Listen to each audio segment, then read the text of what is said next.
Hey friends, how's it going? Ash here, welcome back to Gents. Hope that you're doing well. It's time for another This Week in Fragrance, where we talk about some of the upcoming fragrance releases that you have to look forward to. And we got some big ones today, some really big ones. 2 new Elixir fragrances. It never stops. Just when you think the Elixir is done, it ain't done. It's coming back for more. So what all are we talking about? Well, we've got a new Hugo Boss fragrance, a new YSL Y fragrance, which that one is gonna be huge because this has been rumored for the past month or so. We've had photos pop up, people talk about it, people talking about it possibly existing, possibly not existing.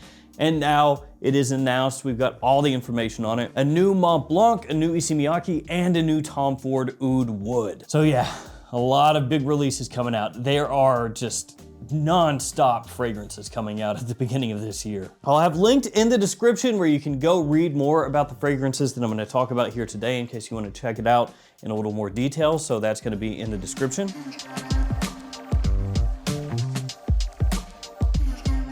Let's kick things off with the new Montblanc. Just kind of ease into it here. It is a new Legend flanker, and this one is called Legend Blue. That's right, we had Legend Red, and now Legend Blue, which means next year we're gonna get Legend Green, I guess. Inspired by the most emblematic elements of the legendary Maison Montblanc, Legend Blue Eau de Parfum celebrates the charismatic, sensual, and confident man. A man who is not afraid to face unexplored paths, to leave his mark, to live his own path with passion, to forge his own path to success and become legend. That sentence was just, I don't know. Like blue, which is synonymous with truth, serenity, wisdom, and trust, this aromatic, woody, and fresh fragrance reflects the contrasting facets of the Legend Blue man. It opens with a powerful, fresh, and aromatic accord of spearmint and lavender, and then reveals an authentic heart of cedarwood and sandalwood. Finally, ambroxan combined with notes of musk leaves an intense and enveloping trail. Now, if I'm honest with you guys, Legend Red didn't really do it for me. It's not that it was completely awful, it's just at full retail, I thought it was not even remotely close to being worth a purchase. And I haven't even kept up with that fragrance. I gotta see what it's going for nowadays. Oh, okay. Yeah, you can find it for about 30 bucks, 32 bucks. At that price point, it makes sense. Okay, 32 bucks Legend Red is fine. I did not pay 32 bucks for it. So yeah, it was not for me.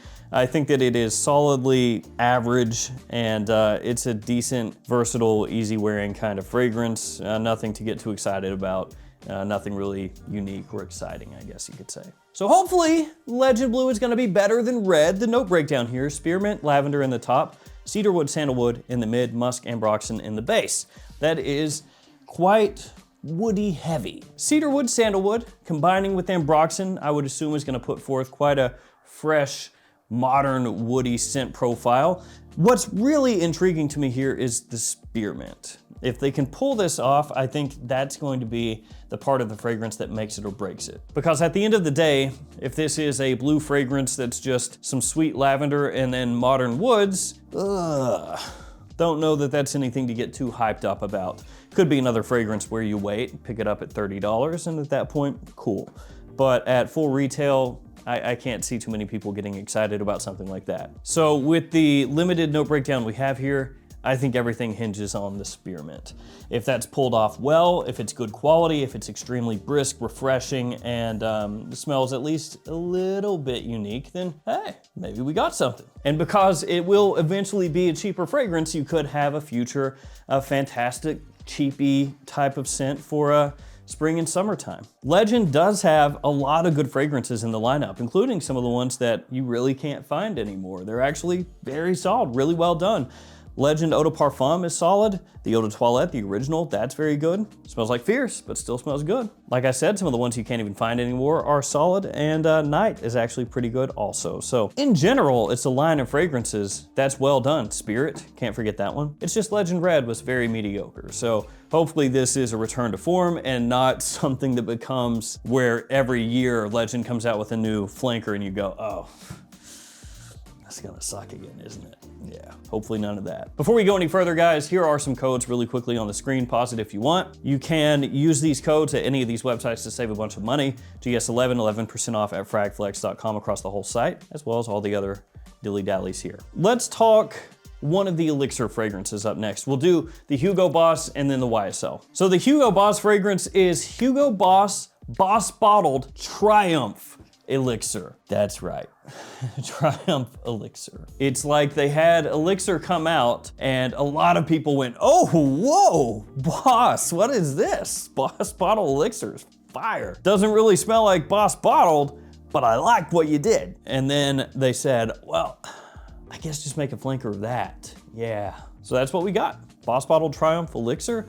Bottle looks pretty cool. Has this like deep night blue kind of color scheme to it. Let's read about it a little bit, see what they say. Release your inner light with the new Boss Bottled Triumph Elixir, a high intensity perfume for men that mirrors the spirit and passion of soccer. What? Legitimately, I haven't read this yet until now. So I guess let's keep reading. Crafted by legendary master perfumer Anique Menardo in close collaboration with Susie Laheli, Boss Bottled Triumph Elixir captures the spirit of triumph. This energizing, highly concentrated scent combines the rich base of Boss Bottled Elixir with uplifting fresh notes. Discover a unique intensity, the potency of an elixir coupled with a captivating vibrancy and freshness. And then it says about the fragrance below there, this ambery green scent opens with bold top notes of violet leaf, followed by a woody heart of vetiver essence. Patchouli essence leaves an earthy imprint at the base. The unique Boss Bottled glass flacon is refreshed in glossy black and vivid blue, reflecting this fragrance's play between intensity and freshness. A radiant ceramic finish and a lustrous icy gold cap further elevate this confident new scent. I am kind of confused. It's just so strange because if you're thinking soccer or football, then is Boss Bottled Elixir the first thing that's gonna pop in your mind? The original bottled elixir, I mean? Like that does not smell like a soccer fragrance to me. Because when you're thinking soccer, right, you're thinking outdoors, green, the pitch, all that stuff, right? You're not thinking, oh, how about a heavy, woody, spicy, super masculine fragrance that harkens back to fragrances of yesteryear. Done in a more modern way, sure, but ambery, woody, spicy, that's not soccer to me. So that is confusing, and that's the only mention of it is right at the beginning of the write-up from the brand where they're like, this is soccer. It's a more intense and fresh version of that heavy winter fragrance that you like to wear.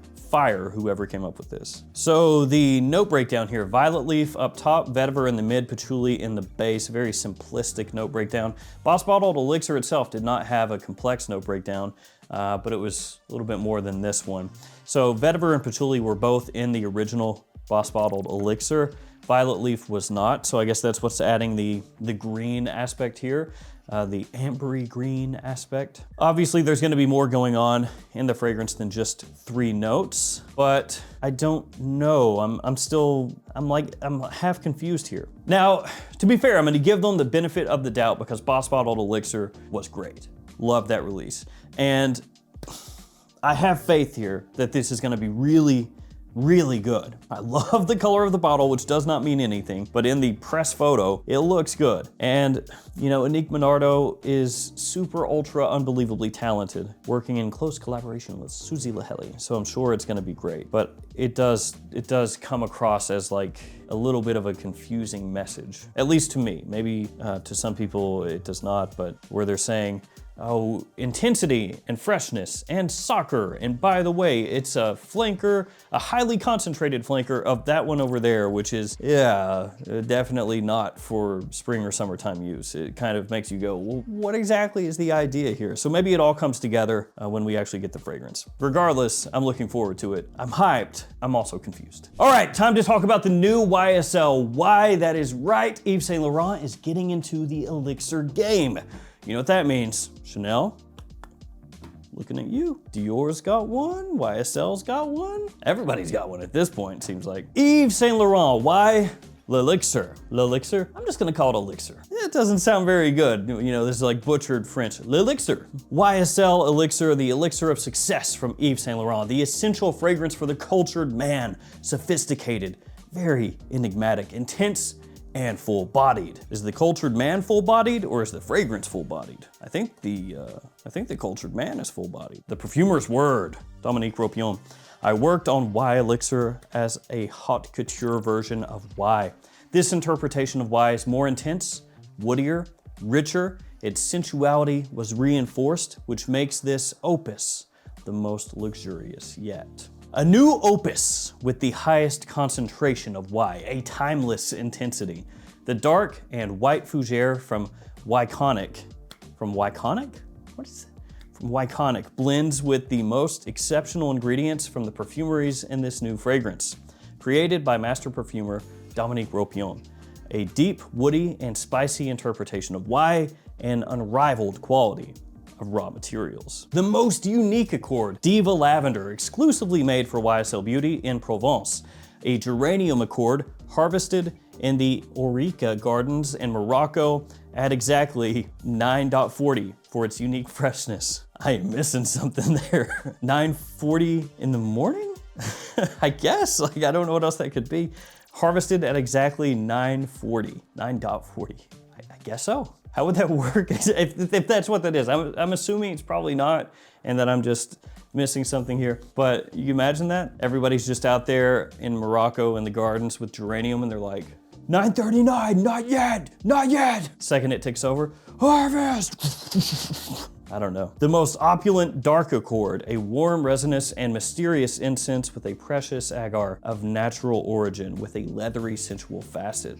Ooh. And then we have the bottle, which honestly looks pretty sweet. It could look different in real life, you know, because these are just photos used for advertising by the brand, but they look pretty cool. It says it's given its most luxurious look to date, making a bold statement with Y's ever-changing signature color. The new bottle captures the light through the elegance of the glass and transparent metallic blue shade. So right now, the note breakdown that we have is once again, very simple, very simple. Lavender and geranium up top, incense in the mid, oud in the base, which, as they said in the write-up, gives it a leathery, sensual aspect.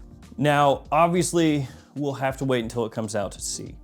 But to me, this looks like they're going more of the, potentially, Sauvage Elixir route. Not saying that this will smell like Sauvage Elixir, but with Sauvage Elixir, you got a fragrance that was much deeper, richer, bolder, more masculine than the Sauvage fragrances that had come before it. So much so that Sauvage Elixir doesn't really smell much like the other Sauvages at all. So will this one smell very close, similar to the other Ys that have come before it? Or will this be something that is, like I said, a little Sauvage Elixir style, where they're doing something separate, really, from the other Ys, just as far as the overall scent profile. The note breakdown, obviously extremely simplified compared to the Y fragrances that have come before it, most of the Y fragrances anyway. So some of the things that are missing, you could say, from the Y Elixir note breakdown compared to, we'll say, Y Eau de Parfum, which is the most popular of the Y fragrances to date.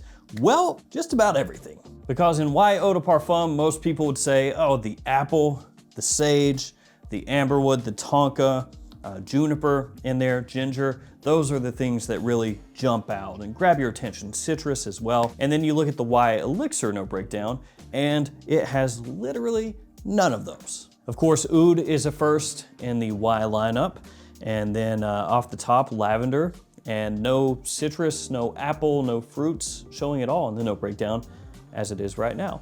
And while geranium has been used in the Y fragrances, it's not really been a focal point. And then there is the price point, which I would assume is going to be pretty high indeed, yeah. Sauvage Elixir is expensive. We all know that, we all have seen that, even at discounters, it's not really discounted. Sauvage Elixir is pricey, but Y Le Parfum is really pricey. And they're talking in the write-up about Y Elixir, about how it has the highest quality raw materials, et cetera, so I'm going to assume it's probably gonna cost more than Y Le Parfum. What is it that they say exactly? Yeah, a precious agar oud of natural origin with a leathery sensual facet. It says that it has an unrivaled quality of raw materials. So I mean, they're telling you that the oud has natural origin, which is to say they're using real oud. It sounds like it's gonna be expensive. The most expensive, why, right? I think that most people would agree before seeing the price point here, oh, this is gonna be the priciest one, right? It's gonna slot at the top of the entire line. It's gonna be the halo fragrance of the line. So if we look at retail pricing of Y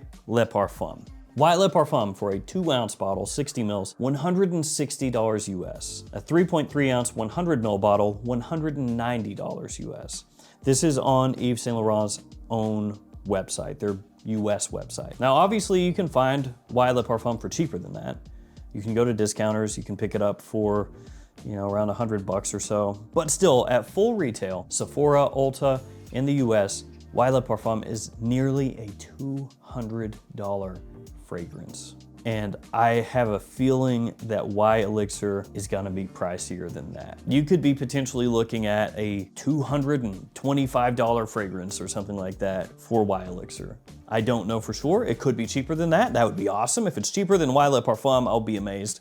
But just be aware, that's what we could be looking at full retail. Again, hopefully I am totally wrong there and it comes out and it's $150. That would be great. I mean, that's still pretty expensive, but that's cheaper than Y Le Parfum. But based on the write-up and based on how Elixir fragrances have been priced up to this point, yeah, I think it's gonna be pricey. But there we go, the new Y Elixir coming out, and even though the price is gonna be rough, I feel like, I am beyond psyched.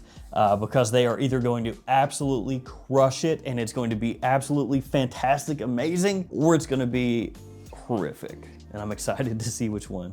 Let's talk about the new Tom Ford. It's Oud Wood Parfum. Yeah, Oud Wood Parfum. Apparently Oud Wood Intense. They were like, let's do Oud Wood Parfum this time. Oud Wood Parfum expresses the various aspects of oud, accented with refreshing cardamom and pink pepper, blending into sensual rosewood notes. Multiple woods, such as concentrated patchouli, sandalwood, vetiver, and oud, are deeply rooted in undertones of amber, tonka absolute, and vanilla. The ecstasy of traditional oud rushes through, creating a powerful and mysterious mood. The sharp and elegant bottle that symbolizes Private Blend is colored in ink and decorated with a beveled platinum-colored plate, which is to say it's the black style Tom Ford bottles with a plate instead of a sticker. So top notes of cardamom and pink pepper, mid of rosewood, base of oud, patchouli, vanilla, vetiver, sandalwood, tonka, and amber. Loaded that base down. So just looking at the note breakdown and the really small write-up there, this to me seems like they're taking a different tact, a different style toward this oud wood flanker, and they're basically taking oud wood and then ramping it up and making what you would expect a parfum to be. Because Oud Wood Intense, by and large, didn't smell a whole heck of a lot like oud wood. If you spray oud wood over here and Oud Wood Intense over here and you didn't tell people that they were, you know, essentially the same fragrance in terms of name, they wouldn't say, oh yeah, this is just a more intense version of this. It was its own thing, for better or for worse. And I'm not saying Oud Wood Intense was a bad fragrance. Don't think it was. It's just, it was different. And again, looking at this note breakdown, it is pretty similar to what you're gonna find on the original oud wood. This has your spicy notes, your woods, your sweetness in there, just like the original oud wood had. So I would expect this to be exactly what the name says on the tin. Oud Wood, but a parfum edition. I know, it's very in-depth breakdown there. Last but not least, Issey Miyake Low DC Pour Homme Solar Lavender. This is another one of their spring, summertime type of fragrances. The note breakdown, just aquatic notes and lavender. I'm assuming there's gonna be more notes that come down the line. It should have its typical low DC aspects added in there, some woodiness. It says, with this new fragrance from Issey Miyake, pure water intertwines with vibrant lavender. With energy and intensity, the cold merges with the heat, the aquatic with the aromatic. The result is an explosion of contrasts that begins with the liveliness of a contemporary lavender, firmly rooted in the spirit of the times. Yeah, nice. I will say one thing with Issey Miyake. They do have some very nice, very well done spring, summertime fragrances, warm weather fragrances, but they crush cold weather fragrances. Yeah, they have just some of the best cold weather designer scents that you can find, if you could find them. In the US, you really can't. So this one you'll probably be able to find. Most of their warm weather ones you can find at every discounter in the US. And then when it comes to their cool weather stuff, Crickets, can't find them. Go on eBay and pay like $250 for them though. This is one that I would be more tempted to pick up from a discounter for like, I don't know, 40, 45, something like that, unless it is a really big hit. But my anticipation with it just being, hey, watery, clean lavender, is that it'll be passable, easily worn, probably decently classy, and good casual scents as well. Office fragrance, I would imagine. A lot of Issey Miyake fragrances for spring and summer are good office fragrances, but I don't know if it's gonna be something that really sets the world on fire. At the end of the day, saying, oh, it's water and lavender, it's something that nobody's really gonna smell and go, ooh, gross. But also, I don't know how many people are gonna be like, wow, is that lavender with some water? Dude, that's amazing. I have been surprised before though by Issey Miyake. They have some quality, some really, really good quality. And when they come correct, they will hit you with some surprisingly amazing fragrances. So even though it's a little underwhelming, the ride up and the non-existent no breakdown, I'm still gonna try to pick it up. Boom, there we go. 5 more coming. Let me know which ones you're looking forward to the most. I would imagine most people will say Y Elixir, but then the price is gonna be iffy on that. Kinda is what it is, I guess. Everything getting more expensive. Thank you guys for hanging with me. Stay safe out there. I'll see you tomorrow with another fragrance video. See you guys later.